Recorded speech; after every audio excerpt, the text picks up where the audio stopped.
Voiture qui arrive. Toujours. T'as appuyé sur REC là? Ouais, c'est pour ça qu'il y a une voiture qui arrive. Oui, bien sûr. On appuie sur REC, il y a une voiture qui arrive.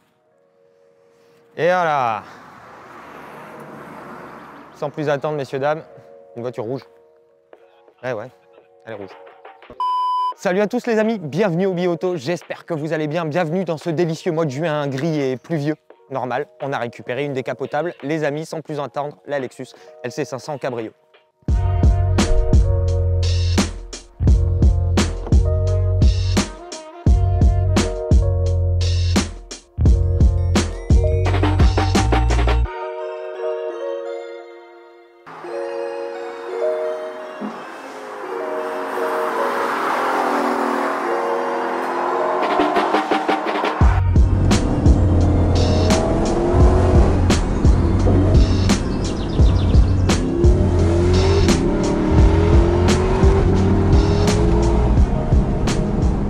Alors cette Lexus LC500 Cabrio, ça faisait un moment pour tout vous dire que je voulais l'essayer, j'avais pas réussi à synchroniser, à trouver un petit peu du temps et là, ça y est, il est temps enfin de mettre la main sur ce beau bébé, hein Hugo? C'est beau, oh, oui. C'est beau, il n'y a rien à dire. On va parler de l'esthétique pour commencer, c'est beau. Allez, maintenant on passe à l'intérieur. Non, c'est très très beau, alors c'est très torturé, caricatural, on dirait le concept car LFLC, apparu il y a quelques années déjà, mais comparé au concept car, ça n'a pas beaucoup changé, et c'est ça qui est beau. C'est un petit peu comme une BMW i8, c'est un peu comme une Dodge Viper, c'est une voiture qui est trait pour trait tirée du concept car, c'est un ovni sur route. L'allure, alors c'est un gros bébé, très gros bébé, 4,77 m de long, 1,92 m de large, avec ses somptueuses ailes arrière très tirées et 1,35 m, je crois, de haut. On a un physique qui, comme je vous le disais, a plein d'éléments différents et quand on les regarde un par un, c'est pas ce qu'il y a de plus joli, ça paraît très torturé. Et quand on regarde le tout, on se dit que c'est, comme tu disais Hugo tout à l'heure, c'est peut-être une des plus belles voitures du marché aujourd'hui. C'est peut-être même la plus belle voiture du marché. À mon goût, surtout en cabriolet. C'est incroyable. Ça a une présence, comment vous dire, les images ne rendent pas justice à la voiture. Clairement, ça a une présence de dingue. Ces petits feux de jour à LED, là, avec son petit feu triangulaire, cette calandre ultra imposante, mais très élégante, avec un joli contour poli. Une calandre très graphique. Merci. Merci. Il est poli. Ah. Ok. Capot nervuré, long capot nervuré. Physique à l'ancienne. Les proportions de l'auto sont juste parfaites. Long capot, 2 places, c'est une 2+2 techniquement, mais bon, vous allez voir qu'à l'arrière, c'est vraiment anecdotique. Très élégante. On a beaucoup d'arêtes, on a beaucoup de détails comme ces rétros qui sont sculptés, ultra sculptés. À l'arrière, on a des ailes, mais ultra larges, avec des feux effets 3D. À l'arrière, un joli bouclier qui enveloppe bien tout ça avec des sorties d'échappement pour laisser chanter ce délicieux V8 5 litres atmosphérique. 464 chevaux, 530 Nm à l'ancienne. Lexus, spécialisé dans l'hybride et l'électrique. Là, on a un V8 Atmo, pas d'électricité, rien du tout, une boîte 10. Alors une salade de rapports, on va en reparler sur la route. Mais c'est à l'ancienne, et ça sonne délicieusement bien. Et ça, vous allez l'entendre dans pas longtemps. En gros, globalement, je rejoins Hugo, c'est peut-être la voiture la plus jolie du marché. En tout cas, ça impacte énormément. Depuis ce matin, les gens ils se font des pouces, ils regardent la voiture, ça interpelle. On sait que c'est une rareté, on sait que c'est un ovni sur la route, un truc qui participe beaucoup à l'aspect élégant et musclé en même temps de la voiture. C'est cette espèce de jupe latérale qui remonte et qui vient former un angle pour aller jusqu'à la roue arrière. Et ça affine la voiture et ça lui donne un côté musclore de ouf. Et je trouve ça incroyablement beau. Bravo Lexus. Et ces jantes de 21 pouces, polies, qui lui vont parfaitement, elles sont magnifiques. Il n'y a rien à dire. Elles disent merci. Sans plus attendre, on passe à l'intérieur parce que vous allez voir qu'à l'intérieur, c'est tout aussi beau, mais il y a des trucs qui se compliquent un petit peu. Allez, c'est parti.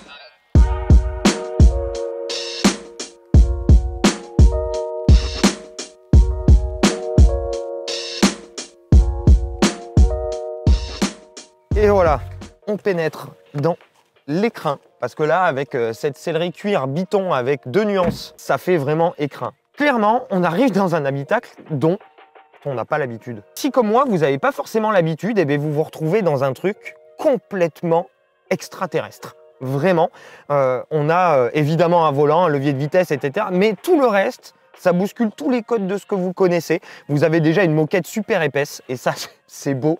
C'est très très beau. Et ici, le premier truc qui choque, c'est vraiment cette vague ici qui est créée par la portière avec plusieurs épaisseurs de cuir, plusieurs matières, une surpiqûre, un travail de dingue. Il faut savoir que Lexus n'usurpe pas du tout son aspect luxe. Chez Lexus, ils ont en fait ce qu'on appelle des Takumi. C'est des artisans qui vont travailler chaque pièce à la main. Et un Takumi, c'est quelqu'un qui maîtrise son art, qui chacun dans leur domaine sont à la pointe de ce qui se fait et sont des maîtres artisans. Et ça se ressent parce que les ajustements, la qualité des matériaux, le choix des matières, tout est parfaitement choisi et exécuté. Les assemblages sont dingues. On est au-dessus, pour moi, de ce qu'on peut trouver chez Audi, BMW ou Mercedes. C'est assez incroyable en termes de qualité perçue. Et en termes de design, on a un compteur ici avec ces deux petites molettes pour régler les modes de conduite ici. Ici pour désactiver l'ESP et choisir le mode Snow. Ne l'oublions pas, on a une ProPut de 460 chevaux.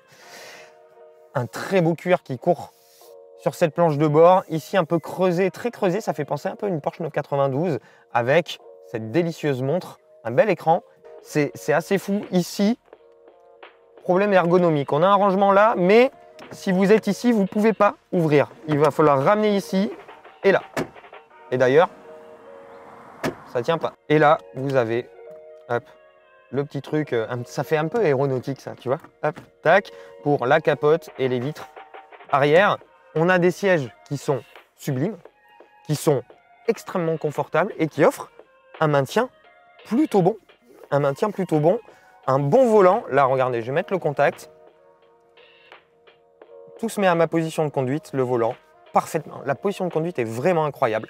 Et vous avez ce volant entre les mains qui a une bonne dimension, qui est bien creusé, qui est agréable entre les mains, avec ces palettes en alu, magnifiques, avec un bon toucher un peu plus mécanique que ce qu'on a l'habitude de voir habituellement, et assez grande. Et ça, c'est très pratique parce que vous allez en avoir besoin de ces palettes. On va en reparler après. Maintenant, les choses qui fâchent. L'ergonomie, c'est une horreur.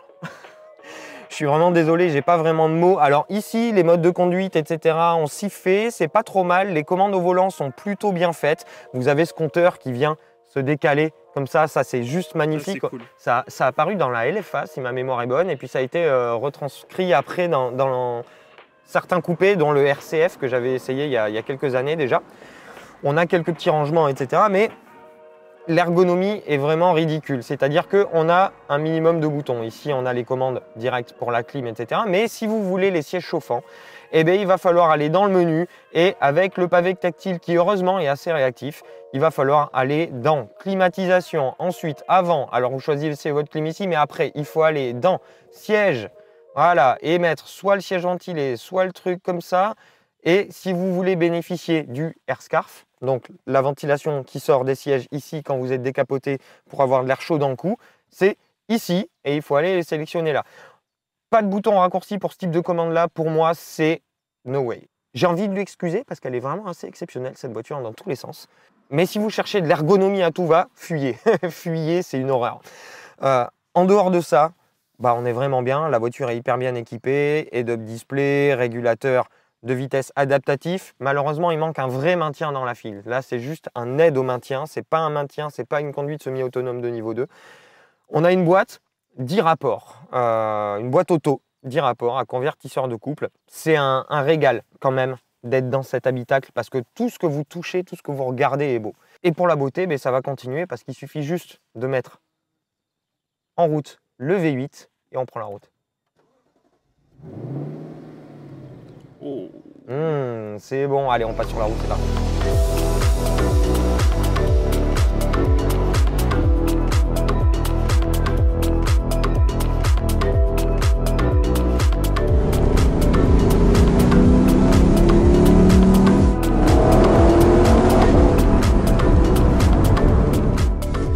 Allez les amis, une fois que on a appréhendé un petit peu cette ergonomie compliquée, on prend la route on profite. Ici, capote fermée, parce que je vais l'ouvrir un petit peu après, mais je vais vous dire l'essentiel avant, parce qu'après, pas sûr que vous m'entendiez. J'ai pas de filet anti-remous et il y en a besoin sur cette voiture-là. Vous pouvez le mettre, mais je l'ai pas ici. Alors, le feulement du V8. Vous avez plusieurs modes, le mode normal, le mode éco, le mode sport et sport plus. Il n'y a pas vraiment d'énormes différences en dehors d'une petite rigidité châssis et la gestion de la boîte d'e-rapport qui change entre ces modes, mais c'est pas vraiment, il n'y a pas une énorme différence, et un mode custom qui vous permet, comme là je l'ai fait en l'occurrence, de mettre le moteur en sport et le reste en confort. Pas de valve à l'échappement, c'est vraiment à l'ancienne. V8 Atmo, 464 chevaux, 530 Nm. C'est bien parce que on redécouvre l'automobile et même si effectivement on a un aspect ultra techno en fait sur cette auto, il y a quand même des trucs qui sont à l'ancienne et ça fait plaisir. La boîte est très très douce, la suspension c'est confort, il n'y a rien à dire, c'est très bien filtré, c'est un poil souple, ce qui fait que même en sport ça va dribbler un petit peu sur quelques irrégularités et quelques raccords, ça c'est pas ce qui est le plus agréable, mais ça va vraiment, là je chipote. C'est très confort et ça encourage un beau cruising parce que c'est pas une sportive, vous allez voir. En ville, quand vous avez appréhendé le gabarit de l'auto, qui est quand même un poil imposante, à 1,92 m de large, ça se passe plutôt bien. On a du mal à définir où est l'avant. Vraiment, on a une belle visibilité, mais on sait pas vraiment où est le bout de la voiture, ni les ailes à l'avant. Et heureusement, on a ces somptueuses ailes arrière dans les rétros qui nous permet pour l'arrière, qui est plus large que l'avant, d'appréhender et de se faufiler plutôt aisément. Attention en stationnant, d'ailleurs en stationnant, bon, la caméra de recul est tout droit sortie de la fin des années 90 et les radars sont vraiment à l'ancienne. À 130 000 € le bout, honnêtement les amis, j'aurais aimé avoir une caméra à l'avant, là c'est pas le cas, c'est un peu dommage, notamment sur les manœuvres, parce qu'on n'a pas vraiment envie de l'abîmer le gros bestiau. Ça braque très bien. En France, sur le Cabrio, on n'a pas le droit aux roues arrière directrices, mais l'angle de braquage est vraiment très bon et la voiture se faufile bien. Ça, c'est pas un souci. Le tout dans une très bonne insonorisation. La capote est super bien isolée, que ce soit en termes de thermique ou de phonique. Quasiment pas de bruit de vent, quasiment pas de bruit de roulement. C'est très bien fait. Le moteur, lui, en ville, bon, c'est un V8 Atmo, hein, il faut taper un petit peu dedans si vous voulez du répondant, mais ça se fait bien, il est assez coupleux, même si le couple est atteint assez haut, 4800 tours minute. La puissance maxi, elle, on voit que c'est un V8 Atmo à l'ancienne, 7000 tours minute, mais ça se fait bien. Ça se fait bien, la voiture est réactive et on a ce feulement, une très belle sonorité de ce V8, vous allez voir, capote fermée, mode normal.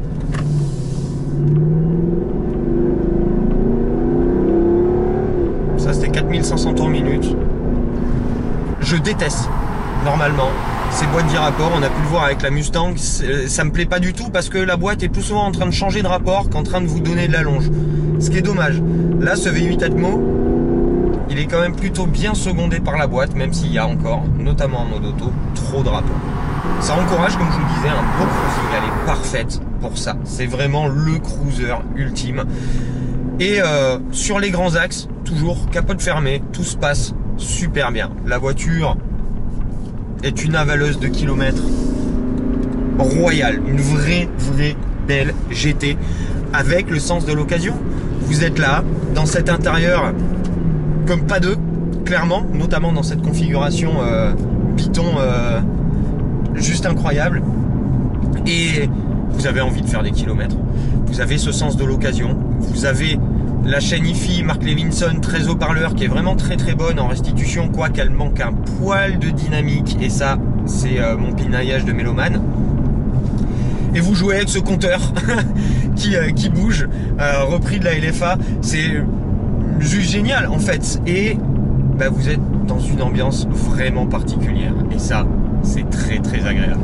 Bon, pour faciliter tout ça, on a quand même CarPlay qui est bien intégré et qui est pas tactile malheureusement. Comme je vous le disais tout à l'heure, l'ergonomie est vraiment pas top. mais c'est bien fait et ça facilite quand même pas mal de choses. Quand vous sortez de l'autoroute, vous avez une voiture qui va vous faire ressentir son poids, notamment sur les appuis et notamment au freinage, même avec d'énormes disques à l'avant et à l'arrière. Bah, la voiture, ça reste une voiture de 2 tonnes 100 avec le plein et vous dedans. Donc, il n'y a pas de secret. En revanche, vous êtes très bien installé et vous avez envie de les faire ces kilomètres. Ça, c'est vraiment, cette voiture vous incite à rouler. Le freinage, la consistance sur la pédale de frein, elle est un peu changeante et ça, c'est très dommage. Tout comme dans la direction. La direction, elle est plutôt précise, on va dire, mais il y a zéro information.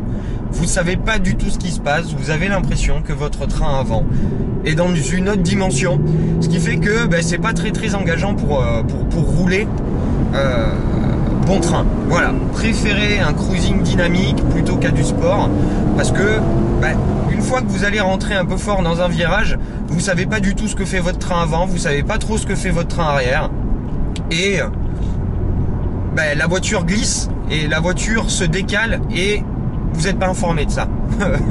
Vous êtes informé qu'au visuel et là c'est un petit souci parce que la voiture a déjà fait un bout de chemin.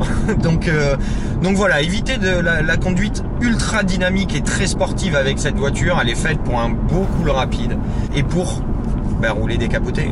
Pour ça, le mieux, c'est d'ouvrir cette petite trappe magique et de décapoter. La capote est assez rapide. Elle peut s'actionner jusqu'à 50 km/h. Et là, les amis, j'espère que vous n'aurez pas trop de vent parce que c'est là que cette voiture devient enivrante. C'est quand on l'apprécie, cheveux au vent et surtout en Dolby. On se met en manuel avec le levier. On est en deuxième et là, jusqu'à 4000, 4005. Ça va sonner comme une Mustang, donc c'est une très bonne chose parce que j'adore le son de ce V8. Et quand vous dépassez ça, surtout en pleine charge, je vais vous le faire écouter juste après ce virage, ça sonne comme une F-Type R, et ça c'est incroyable, écoutez. Avec les petits, avec le petit retour au passage de rapport, la boîte devient très rapide, vous oubliez les 4 derniers rapports. Et là écoutez, rétrogradage en 2.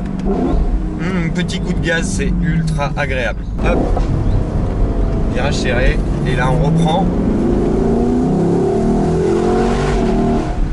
Et vous avez ce bruit d'admission, les amis. C'est incroyable. Et c'est là que cette voiture, c'est là que le ramage de cette Lexus LC500 Cabrio se rapporte à son plumage.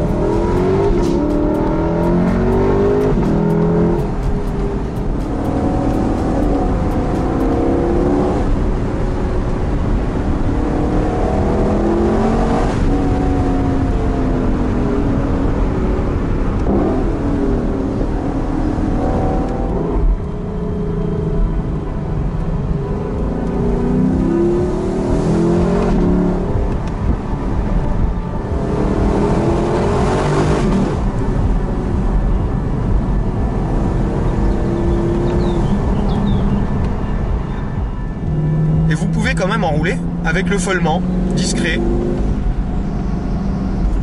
Prenez pas trop de vitesse dans les virages, mais vous mettez un peu de charge.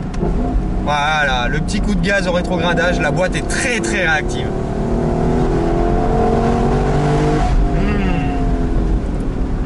Aux palettes, la boîte est transfigurée. Elle devient très réactive, on dirait presque une double embrayage. C'est très agréable.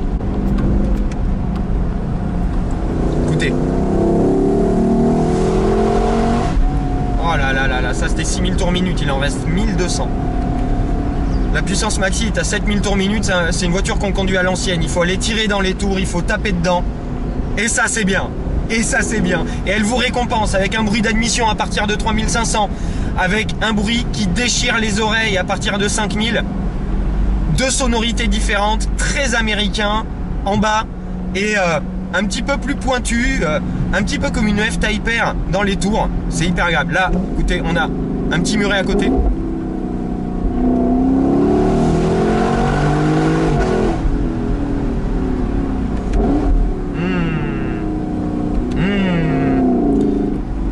Et c'est pour ça qu'elle est faite. Et c'est pour ça que ce V8 est incroyable. Et c'est pour ça que cette voiture est incroyable. Elle n'est pas sportive, elle n'est pas censée me plaire à la base, mais c'est une très très belle découverte. Pour moi, c'est délicieux. Voilà, cette voiture est exquise, elle est délicieuse. C'est vraiment, pour moi, qui commence à vieillir, les amis. Le Cruiser, je sais pas si c'est celle-là que je choisirais par rapport à sa concurrence, comme une M8 50i qui est plus sportive, qui fait autant de bruit, qui est aussi agréable, voire un petit peu plus à rouler, et par rapport à la Reine, la 911, qui, on va pas se le cacher, est la meilleure voiture du monde. Excusez-moi, je me fais juste un petit kiff.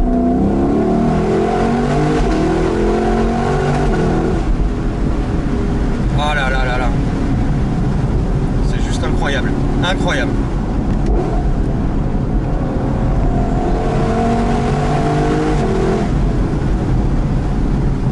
Oh là là là là là. Oh là là là là là là, les amis. Bon, ah, c'est génial, c'est génial. Oh là là. Désolé, c'est pas un essai conso, c'est pas très objectif. C'est génial, qu'est-ce que c'est bon. Qu'est-ce que c'est bon. Voilà. Juste un petit cruising dynamique comme ça, sans attaquer. Parce que là, vous allez regarder, si vous voulez être sportif, vous attaquez les freins fort, vous n'avez rien qui se passe, rien dans la direction, rien, la voiture glisse un peu. Ah, c'est... Oh là là là là, c'est un dragster. La poussée est pas franche, vous avez même pas l'impression que ça fait 464 chevaux, vous me dites 400, je vous crois, parce que c'est lourd. Mais vous vous en foutez. Vous en foutez, ce moteur est ultra agréable à rouler.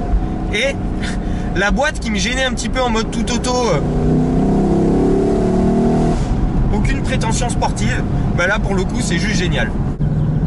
En termes de chiffres, bon ben pour les perfs, 5 secondes de 0 à 100, c'est pas oufissime, mais c'est déjà très bien. 270 km/h en pointe, 275 grammes de CO2 par kilomètre. Et 130 000 euros. C'est trop cher, c'est trop lourd, c'est pas assez ergonomique, mais c'est sensationnel. J'adore. Ouais. J'aime cette voiture, les amis. Gros coup de cœur pour cette Lexus LC500 Cabrio. De par sa plastique, faut avouer, elle est absolument magnifique. De par son moteur, qui est somptueux. De par son intérieur, qui est sublime. De par sa présence, son aura. Et ça, qui la rend absolument délicieuse.